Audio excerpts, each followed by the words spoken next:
io però! Alza questa cazzo in macchina, muovi i denti, dai! Vai, vai. Ci sono, andiamo. Spiegami poi furioso fumenti con questa cosa, Chi è che te l'ha passata? Perché ce l'avevi? Che cazzo ti dà donato? Non ammetta a me. Non ammetta che ti sono calenti subito da sta macchina.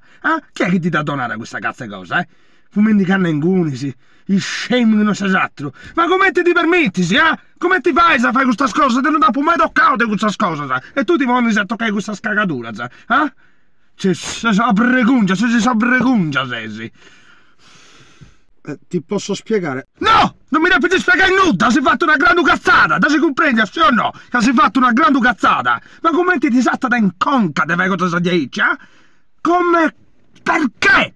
Poi te si è fatto una cosa icci! Spiega? Dai, ti lascio anche spiegare! Non dovrei, ma ti lascio anche spiegare, dai! Grazie. Comunque, in poche parole, è che c'era una bella ragazza e io mi avevo sudoku.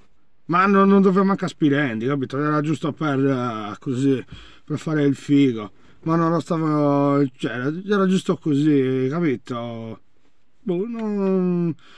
Cioè, ti stai scaldando troppo. Eita! Mi sto scaldando troppo. Tu sai voglio un cazzotto ti fai girare 5-8 secondo un cazzotto che ti ongo. Mi sto scaldando troppo, vero?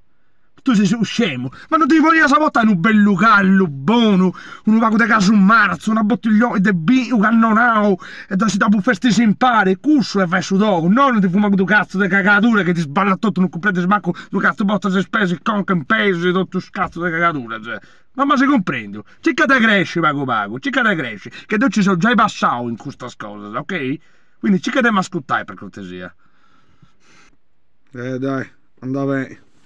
Dai, dopo compreendo.